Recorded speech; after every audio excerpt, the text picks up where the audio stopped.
O que vou revelar agora não consta nos livros oficiais distribuídos nas escolas de todo o país.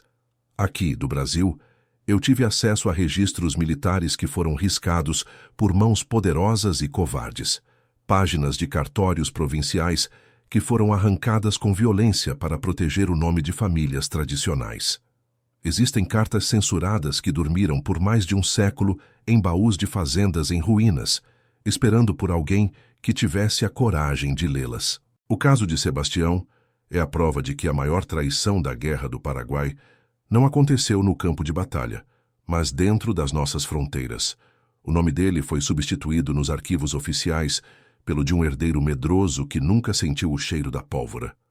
Para entender essa injustiça, precisamos voltar ao ano de 1865, quando o solo brasileiro tremia com o som dos canhões. O coronel Altino de Albuquerque era um dos homens mais temidos e influentes da província, dono de vastas terras de mandioca.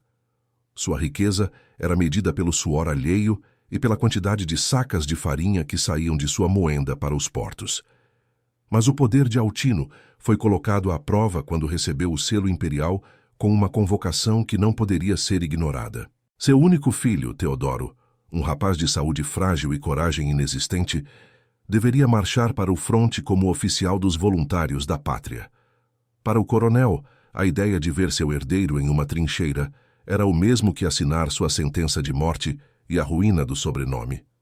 O escândalo seria inevitável se o filho do grande coronel fugisse como um desertor comum pelos becos da vila. Foi então que Altino concebeu um crime de Estado. Um plano tão sombrio quanto as matas que cercavam sua propriedade. Ele olhou para Sebastião, seu escravizado de confiança, o homem que realmente geria a logística da fazenda e conhecia cada palmo daquelas terras. Sebastião não era apenas força física. Ele possuía uma inteligência tática que humilhava os filhos dos bacharéis da região. O plano era simples e perverso. Enviar o escravizado para morrer na guerra no lugar do herdeiro de sangue. O coronel chamou Sebastião ao seu escritório, um lugar onde o cheiro de charuto e mogno sufocava qualquer rastro de humanidade. Ele fez uma promessa solene, escrita em um papel que trazia a esperança de uma vida inteira de sofrimento. A alforria de Sebastião seria assinada e guardada no cofre da Casa Grande, mas com uma condição que selaria seu destino. Sebastião partiria para o combate com a identidade de Teodoro costurada em sua farda oficial de oficial do Império. O homem que nunca teve direito a um sobrenome, agora carregava o peso de uma linhagem que o desprezava. Assista a este relato até o final, pois o que aconteceu no fronte mudou a história do Brasil de uma forma que eles tentaram apagar.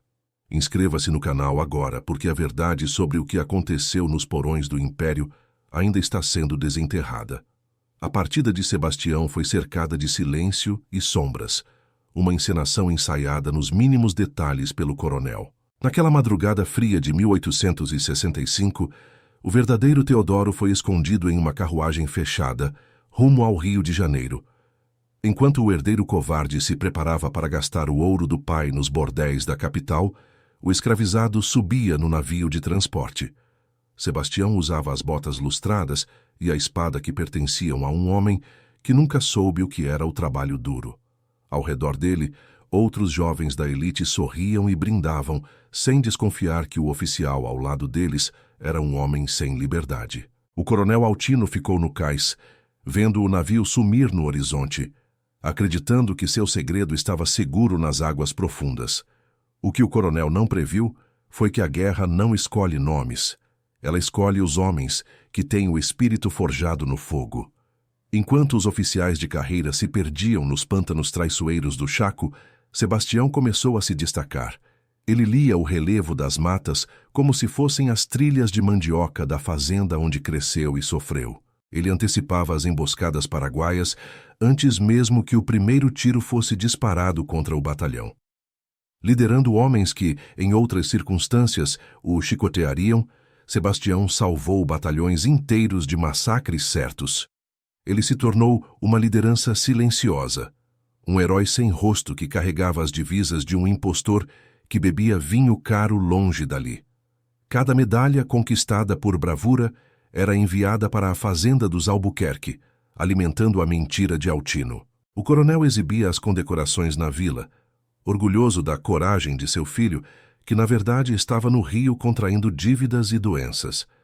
Mas o silêncio de Sebastião no campo de batalha não era sinal de submissão. Era o cálculo de quem esperava o momento certo. Ele começou a registrar tudo em um pequeno diário de campanha: as ordens recebidas, as mortes presenciadas e a prova da troca de identidades. Aquele pedaço de papel era mais valioso que a espada de ouro que ele portava na cintura. O tempo passava, e as notícias que chegavam à fazenda eram de vitórias heróicas assinadas pelo nome de Teodoro de Albuquerque. O plano de Altino parecia perfeito, uma obra-prima de manipulação que elevaria o nome da família ao topo do império. Ele já imaginava o filho retornando como um general, pronto para assumir cargos políticos de prestígio na corte. Mas a guerra é um monstro que devolve as pessoas diferentes de como elas partiram, se é que as devolve. Enquanto Sebastião sobrevivia à fome, ao cólera e ao aço inimigo, o coronel Altino começava a preparar o estágio final de sua traição.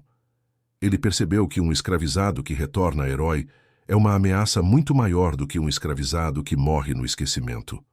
O medo começou a corroer a mente do velho produtor de farinha, transformando sua arrogância em paranoia pura. Ele olhava para a carta de alforria guardada no cofre e via nela a prova de seu próprio crime contra a coroa. Se Sebastião voltasse e reivindicasse seu lugar, a farsa seria exposta e os Albuquerque seriam banidos da sociedade imperial. A solução de Altino foi tão cruel quanto a primeira. Ele precisava garantir que Sebastião nunca chegasse a tocar o solo da fazenda como um homem livre. O coronel providenciou um registro militar falso, informando às autoridades que o escravizado Sebastião morrera de cólera em Humaitá. Para o Estado, o homem que estava vencendo batalhas era o nobre Teodoro, e o escravizado que o substituiu já era pó. Ele apagou a existência legal de Sebastião antes mesmo que o conflito chegasse ao fim nos campos de Cerro Corá. A alforria, aquela promessa de liberdade que manteve Sebastião vivo sob o fogo cruzado, foi retirada do cofre em uma noite de tempestade. Altino segurou o documento sobre a chama de uma vela, vendo as palavras de liberdade serem consumidas pelo fogo. A cinza que restou foi espalhada pelo vento, como se a vida de Sebastião não passasse de um capricho descartável. Mas o coronel esqueceu que o homem que ele enviou para a guerra não era mais a peça de reposição que aceitava ordens sem questionar. O fim da guerra em 1870 trouxe os sobreviventes de volta, cobertos de glória e cicatrizes que o tempo não apagaria. Sebastião desembarcou no porto com o olhar fixo no horizonte, carregando consigo o diário que era sua única arma contra o sistema. Ele não voltou para a vila como um herói celebrado, ele se infiltrou pelas sombras, evitando os olhos dos capangas do coronel. Ele sabia que, ao cruzar o portão da fazenda, ele não estaria entrando em sua casa, mas em um campo de extermínio pessoal. A tensão no ar era tão densa que podia ser cortada pela mesma foice usada na colheita da mandioca. Quando os dois homens finalmente se encontraram, o silêncio na Casa Grande foi mais ensurdecedor que o disparo de um canhão. O coronel Altino não viu um submisso voltando para o trabalho. Ele viu um fantasma condecorado que exigia o que era seu por direito. A guerra de Sebastião estava apenas começando, e desta vez o inimigo dormia sob um teto de telhas coloniais. Aqui, do Brasil, eu te pergunto: o que você faria se sua liberdade fosse queimada diante dos seus olhos por quem você salvou? Inscreva-se no canal agora e comente de qual parte do Brasil você está acompanhando esta investigação sobre as sombras do nosso passado. A próxima parte deste registro não pode desaparecer, e o que aconteceu na casa de Moenda naquela noite mudaria tudo para sempre. O coronel sabia que não poderia simplesmente matar Sebastião à luz do dia sem levantar suspeitas entre os outros veteranos. Ele precisava de um acidente, algo que parecesse uma fatalidade comum na dura rotina de uma fazenda produtora de farinha. O plano macabro começou a ganhar forma enquanto o sol se escondia atrás das plantações que Sebastião tanto conhecia. A casa de Moenda, o coração econômico da propriedade, seria o palco final desse confronto entre o senhor e o herói renegado. Ali, onde as prensas gigantes trabalhavam sob a pressão de toneladas para extrair o veneno da raiz, a morte espreitava em cada engrenagem. Mas Altino não contava com uma coisa. Sebastião não era mais apenas um administrador. Ele era um guerreiro que não temia a escuridão. A noite da colheita intensa chegou, e o som das prensas abafava qualquer grito que pudesse ecoar pela propriedade. O coronel atraiu Sebastião para o centro da moenda, alegando que uma das máquinas precisava de um ajuste que só ele saberia fazer. Era a armadilha perfeita, montada com a frieza de quem sempre tratou os seres humanos como ferramentas descartáveis. O que aconteceu naqueles minutos seguintes foi uma dança de morte que nenhum livro de história ousou registrar até hoje. Sebastião sentiu o cheiro da traição no ar, o mesmo cheiro que sentia antes das emboscadas nos pântanos do Paraguai. O coronel Altino, em sua arrogância de classe, acreditava que a idade e a autoridade seriam suficientes para esmagar o veterano. Mas o silêncio da noite estava prestes a ser quebrado por um som que o coronel nunca imaginou ouvir em sua própria terra. O destino de uma linhagem inteira estava pendurado por um fio, ou melhor, por uma trava de segurança em uma prensa de madeira. A verdadeira face do herói e a máscara do traidor estavam prestes a se chocar de forma definitiva e violenta. A morte de um coronel ou a liberdade de um escravizado.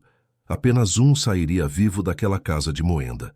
A tensão atingiu o ponto de ruptura, e o que Sebastião fez a seguir foi o golpe final de uma guerra que nunca deveria ter existido.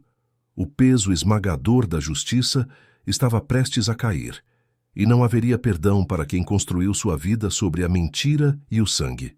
Prepare-se para o que vem a seguir, pois a queda do coronel Altino foi mais brutal do que qualquer batalha em campo aberto. A verdade sobre o acidente na moenda é o segredo mais bem guardado desta província até agora.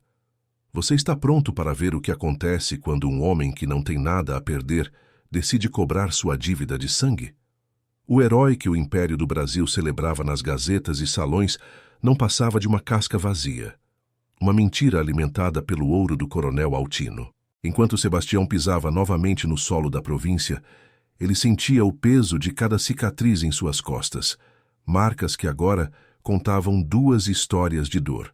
A primeira era a do chicote, o trauma da senzala que nunca cicatrizou.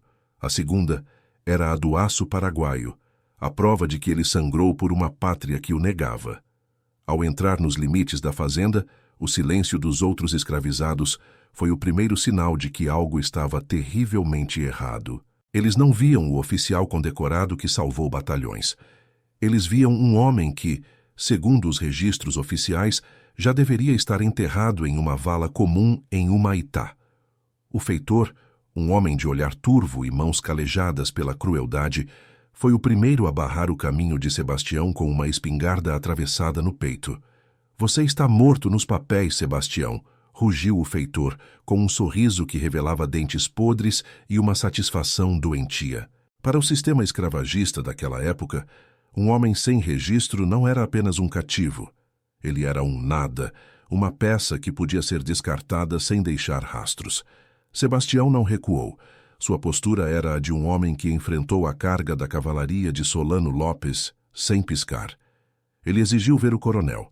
Exigiu a alforria que lhe foi prometida diante do selo imperial, mas o que recebeu foi o som metálico de uma trava sendo destravada. O coronel Altino apareceu na varanda da Casa Grande, envolto em uma túnica de seda, observando o veterano como se ele fosse uma praga que se recusava a morrer. "A alforria foi o preço da sua vida, e você já a gastou sobrevivendo à guerra", disse o coronel com uma voz que não carregava um pingo de remorso. Naquela tarde, Sebastião percebeu que as trincheiras do Paraguai eram mais seguras do que a hospitalidade de seu antigo senhor. O coronel deu ordens para que Sebastião fosse levado de volta aos alojamentos de trabalho, tratando a farda militar como se fosse um trapo roubado de um cadáver. A humilhação era parte do plano de Altino para quebrar o espírito do homem que agora sabia demais sobre a podridão da família Albuquerque. Nos dias que se seguiram, A fazenda tornou-se uma prisão de vigilância absoluta, onde cada passo de Sebastião era monitorado por homens armados. Ele via de longe o jovem Teodoro, o verdadeiro herdeiro, desfilando com as medalhas que Sebastião ganhou sob o fogo da artilharia. Teodoro estava mais gordo, com o rosto marcado pelos excessos da vida na capital, e sequer conseguia sustentar o olhar diante do homem que o salvou do fronte. A injustiça não era apenas física, era uma tortura psicológica desenhada para fazer Sebastião acreditar que sua coragem nunca existiu. O coronel Altino espalhou o boato de que Sebastião era um desertor, que roubou a identidade do filho para fugir dos castigos da fazenda.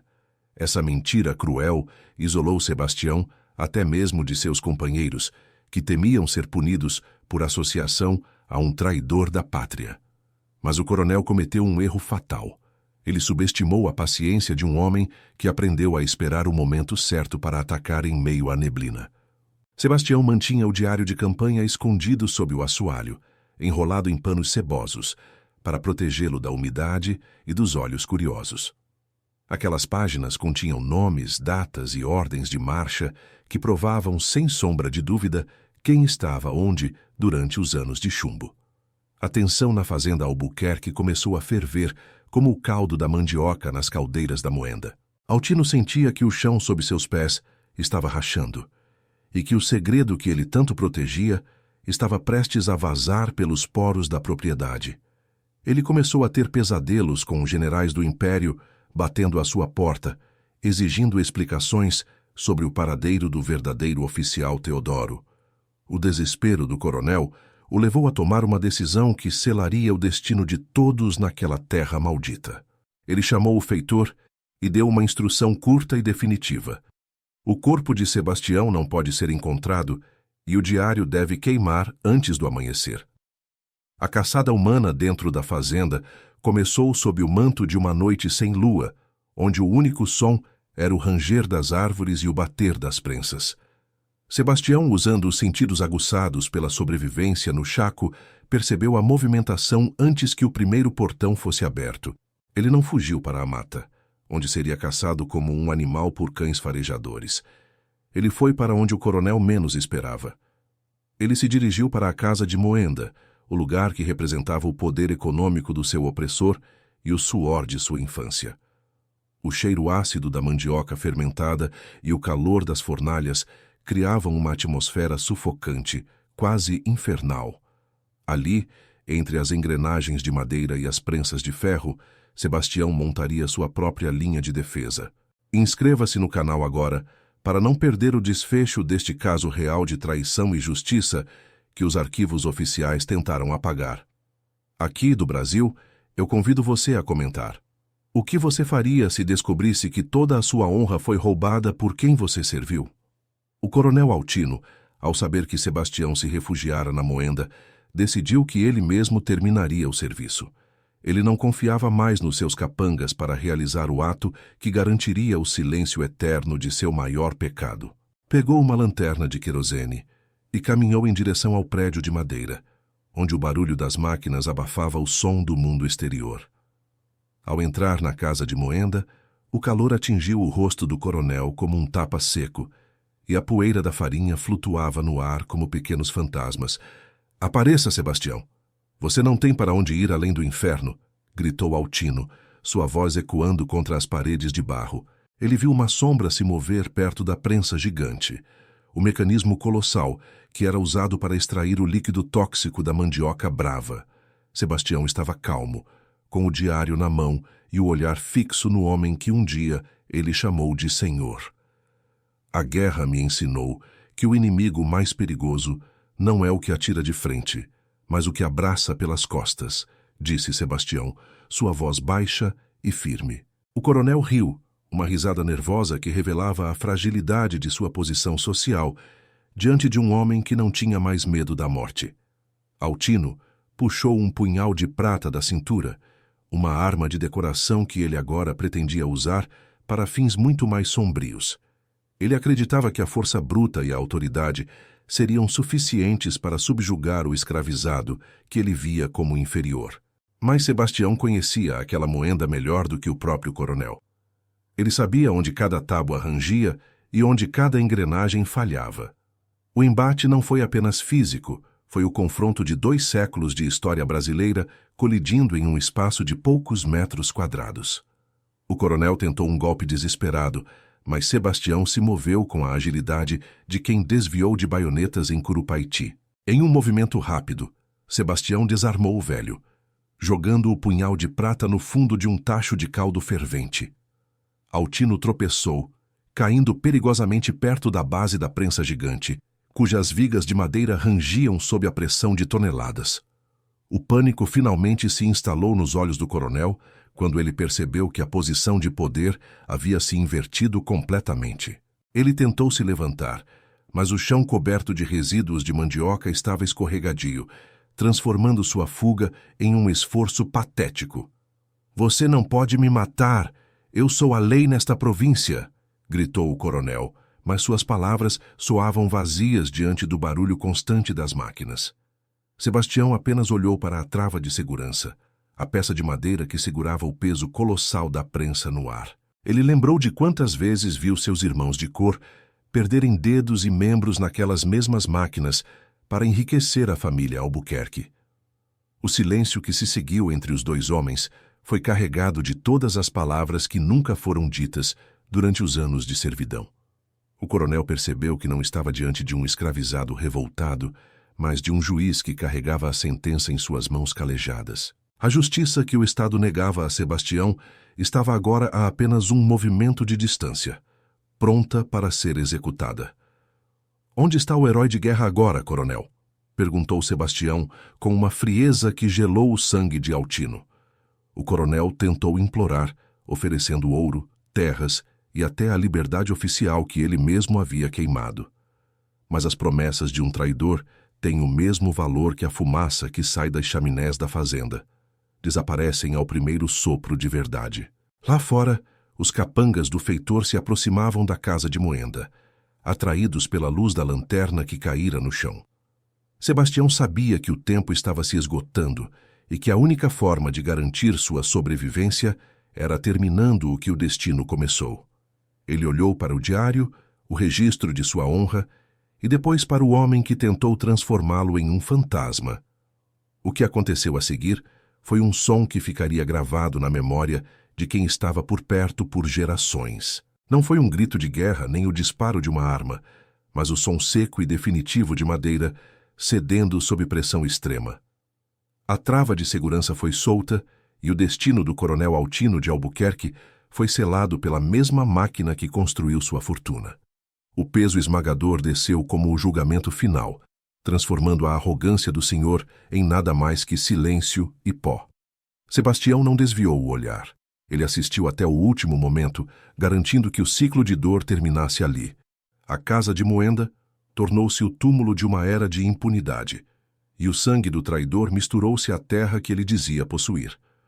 Mas a história de Sebastião não terminou com o esmagamento do seu inimigo. Ela estava apenas mudando de campo de batalha. Quando os capangas invadiram o local, encontraram apenas a prensa abaixada e o silêncio de um túmulo industrial. Sebastião já havia desaparecido nas sombras, levando consigo a única prova que poderia derrubar uma das famílias mais poderosas do Império. Inscreva-se no canal e acompanhe a parte final desta investigação, onde revelaremos como Sebastião enfrentou a justiça dos homens após fazer a sua própria. Aqui do Brasil eu te pergunto, a verdade pode sobreviver quando todos os registros oficiais dizem que você não existe? O que Sebastião faria com o diário e como a farsa do herdeiro Teodoro seria finalmente desmascarada diante de todo o país? O escândalo que se seguiu abalou as estruturas da corte no Rio de Janeiro e forçou o imperador a olhar para as feridas abertas da guerra. Mas o preço que Sebastião pagou por essa verdade foi mais alto do que qualquer medalha de ouro poderia compensar. A justiça poética tem um gosto amargo quando é escrita com o sangue de quem só queria ser reconhecido como um homem. Prepare-se para o encerramento desta jornada épica, onde o pó da mandioca e o pó da história se encontram para revelar a face oculta do Brasil. A verdade está sendo desenterrada, e cada detalhe conta para que o nome de Sebastião nunca mais seja esquecido. O que sobrou do coronel Altino foi apenas uma nota de rodapé em um processo que o Império tentou esconder por 100 anos. O estrondo da prensa gigante de mandioca contra o solo de pedra não foi apenas o som de metal e madeira se chocando. Foi o som de um império de mentiras desmoronando sob o peso da própria ganância e da arrogância de um homem que se achava Deus. Naquela escuridão da casa de Moenda, o silêncio que se seguiu foi absoluto, quebrado apenas pelo chiado do querosene da lanterna derrubada. O coronel Altino de Albuquerque, o senhor de terras que comandava destinos com um estalar de dedos, não passava agora de um amontoado de ossos e tecidos esmagados. O veneno da mandioca, o caldo tóxico que a máquina deveria extrair, misturava-se ao sangue daquele que construiu sua fortuna sobre o suor e a dor alheia. Sebastião permaneceu imóvel por um longo minuto, observando o fim do seu carrasco com os mesmos olhos que viram a queda de fortalezas em solo paraguaio. Ele não sentia o prazer da vingança, mas a clareza de um soldado que acaba de neutralizar a ameaça mais perigosa do campo de batalha. Lá fora, os gritos do feitor e dos capangas aumentavam, e o brilho das tochas começava a lamber as frestas das paredes de madeira da moenda. Eles sabiam que algo definitivo havia acontecido, mas nenhum deles estava preparado para enfrentar o que sairia daquelas sombras. Sebastião guardou o diário de campanha dentro da farda, protegendo as páginas que carregavam a verdade sobre sua identidade e a fraude do Império. Ele não fugiu para a mata como um animal caçado. Ele caminhou em direção à porta principal, mantendo a postura de um oficial veterano. Quando o feitor arrombou a entrada, deu de cara com um homem que exalava uma autoridade que nenhum chicote poderia quebrar. O coronel sofreu um acidente de trabalho, o mesmo que ele planejou para mim, disse Sebastião com uma voz que parecia vir do fundo de uma tumba. O feitor, trêmulo, olhou para a prensa baixada e para o rastro de sangue que escorria por baixo das vigas de madeira maciça. O medo de Sebastião era maior do que a lealdade ao patrão morto, e os capangas recuaram enquanto o herói negro atravessava o pátio da fazenda. Aquela foi a última noite de Sebastião na propriedade dos Albuquerque, mas sua missão estava longe de terminar nos limites daquelas terras. Ele caminhou por horas, sob o luar frio da província, em direção à vila onde funcionava o cartório e a casa do juiz de paz. Cada passo era uma afirmação de sua existência, um desafio ao registro oficial que dizia que ele estava morto por cólera em Humaitá. Ao amanhecer, a notícia da morte do coronel Altino já corria pelas estradas como um incêndio em pasto seco. Mas o que chocou a sociedade local não foi o falecimento do patriarca, mas a figura que se apresentou no cartório central. Sebastião entrou no prédio público usando a farda de oficial, as condecorações de guerra brilhando contra o tecido gasto pelo tempo e pelo uso. Ele não pediu licença. Ele exigiu a presença do tabelião e do juiz de paz, colocando o diário de campanha sobre a mesa de Mogno. Eu sou o homem que os senhores chamam de Teodoro de Albuquerque nos relatórios de guerra, e trago aqui as provas da maior fraude desta província, declarou ele. O tabelião, um homem de mãos trêmulas e óculos na ponta do nariz, começou a folhear os registros militares originais que Sebastião trazia consigo. Ali estavam as ordens de marcha assinadas por generais, os mapas táticos desenhados por Sebastião e as cartas de alforria que o coronel pensou ter queimado. O que o coronel Altino não sabia é que Sebastião havia feito cópias de segurança com a ajuda de um padre abolicionista durante a guerra. O escândalo era grande demais para ser abafado, pois envolvia a honra do exército imperial e a integridade do recrutamento nacional. Enquanto a verdade começava a vazar pelos corredores do poder, no Rio de Janeiro, o verdadeiro Teodoro vivia seus últimos dias de farsa. Ele foi encontrado em uma pensão de 5ª categoria, cercado por dívidas de jogo e consumido pelas doenças que contraiu nos bordéis da capital. Quando a polícia imperial bateu à sua porta para confrontá-lo com as provas trazidas por Sebastião, Teodoro não teve forças para sustentar a mentira. A confissão do herdeiro covarde foi o prego final no caixão da reputação da família Albuquerque, que outrora era intocável. Assista até o final para entender como a justiça brasileira teve que se curvar diante de um homem que o sistema tentou apagar. Inscreva-se no canal agora, porque relatos como este são a única forma de garantirmos que a história não seja escrita apenas pelos opressores. Aqui, do Brasil, eu pergunto: quantos outros Sebastiões estão enterrados sob nomes de herdeiros que nunca lutaram uma batalha? O processo judicial que se seguiu foi um dos mais conturbados do Segundo Reinado, atraindo a atenção de juristas e abolicionistas de todo o país. O Estado não queria reconhecer a fraude, pois isso significaria admitir que escravizados lutaram e lideraram batalhões sob nomes falsos. Mas a pressão popular e a clareza das provas de Sebastião tornaram a negação impossível diante dos tribunais da província. Sebastião não aceitou migalhas. Ele exigiu a restauração completa de sua identidade e o pagamento dos soldos que foram desviados pelo coronel. Ele enfrentou os advogados mais caros da elite agrária com a mesma calma com que enfrentou as baterias de canhões paraguaias. Sua inteligência, forjada na logística da fazenda e no caos da guerra, revelou-se uma arma jurídica imbatível. O veredito final foi uma vitória simbólica que ecoou por todas as senzalas e quartéis do Brasil.